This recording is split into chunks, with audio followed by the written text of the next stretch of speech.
ಇನ್ನು ನಮ್ಮ golden thought, your dreams minus your doubts equals to your true worth.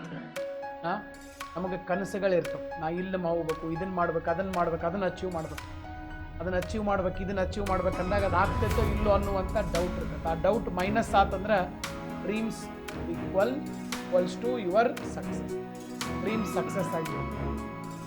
But ಆ ಡೌಟ್ಸನ್ನು ನಾವು ಕಡಿಮೆ ಮಾಡ್ಕೊಂಡು ಹೋಗ್ಬೇಕು. ಯಾರಿಗೂ ಡೌಟ್ಸ್ ಇರುತ್ತೆ. ಕೆಲವು ಮಂದಿ ಬಂದು ನನಗೆ ಕೇಳ್ತಾರೆ, ಸರ್ ನಂದು ಆಗ್ತೈತೋ ಇಲ್ಲ, ನಂದು IAS ಆಗ್ತೈತೋ ಇಲ್ಲ, KAS ಆಗ್ತೈತೆ, ಅದನ್ನು ನೀವು ಹೆಂಗೆ ವರ್ಕ್ ಮಾಡ್ತಾ ಇದ್ದೀವಿ, ಎಷ್ಟು ಟೆಸ್ಟ್ ಸಿರೀಸ್ ಬರಿತಾ ಇದ್ದೀವಿ, ಎಷ್ಟು ಕ್ವಾಲಿಟಿ ಎಜುಕೇಟರ್ಸ್ಗಳನ್ನು ಫಾಲೋ ಮಾಡ್ತಾ ಇದ್ದೀವಿ, ಎಷ್ಟು ಕಾನ್ಸಂಟ್ರೇಷನ್ನಿಂದ ನೀವು ಓದ್ತಾ ಇದ್ದೀರಿ, ಮತ್ತು ಎಷ್ಟು ನಿಮ್ಮ ತಪ್ಪುಗಳನ್ನು ಮಾಡ್ತಾ ಇದ್ದೀರಿ, ಮತ್ತು ಆ ತಪ್ಪುಗಳನ್ನು ಎಷ್ಟು ತಿದ್ಕೋತಾ ಇದ್ದೀರಿ, ಎಷ್ಟು ನಿಮ್ಮದು ಸ್ಕೋರ್ ಡೇ ಬೈ ಡೇ ಹೆಚ್ಚಾಕೊಂಡು ಹೊಂಟೈತಿ. ಇದ್ರ ಮೇಲೆ ನಾವು ಹೇಳ್ಬೋದು.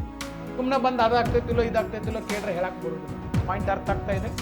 ಅದಕ್ಕೆ ನಮ್ಮ ಗುರಿಗಳು ಇರಬೇಕು, ಅದರ ಜೊತೆಗೆ ಡೌಟ್ಸನ್ನು ನಾವು ಕ್ಲಾರಿಫೈ ಮಾಡಬೇಕು. ನನಗೆ ಹಿಂಗೆ ಅನ್ನಿಸ್ತಾ ಇದೆ ಸರ್, ಆಗ್ತೈತೋ ಇಲ್ಲೋ, ಯಾಕೆ ಆಗೋದಿಲ್ಲ, ಈಗಾಗಲೇ ಆದವ್ರೊಳಗಡೆ ಇವೆಲ್ಲ ಕ್ವಾಲಿಟಿ ಅದಾವೆ, ನನ್ನ ಕಡೆ ಇವೊಂದಿಷ್ಟು ಅದಾವ, ಇನ್ನೊಂದು ಸ್ವಲ್ಪ ಇರಬೇಕು, ಅವನ್ನ ನಾವು ಅಳವಡಿಸ್ಕೊಳ್ಳೋಣ. ಈಗಾಗಲೇ ಆದವರು ಈ ಥರ ಪ್ರಾಕ್ಟೀಸ್ ಮಾಡಿದ್ದಾರೆ, ನಾನು ಈ ಥರ ಪ್ರಾಕ್ಟೀಸ್ ಮಾಡಿದೆ. ಓಕೆ, ಸೊ ಹಂಗೆ ನಮ್ಮ ಇನೋವೇಟಿವ್ ಐಡಿಯಾಸ್ ಇರಬೇಕು. ನಮ್ಮ ಡೌಟ್ಸ್ಗಳನ್ನು ಕ್ಲಿಯರ್ ಮಾಡಿಕೊಂಡು ಸಾಮರ್ಥ್ಯಗಳನ್ನು ಹೆಚ್ಚು ಮಾಡಿಕೊಂಡ್ರೆ ಎಲ್ಲ ನಮ್ಮ ಡ್ರೀಮ್ಸ್ ಕೂಡ ಡೆಫಿನೆಟ್ಲಿ ಅಚೀವ್ ಆಗ್ತಾ ಹೋಗಿ. ನನ್ನ ಪಾಯಿಂಟ್ ಅರ್ಥ ಆಗಿದೆ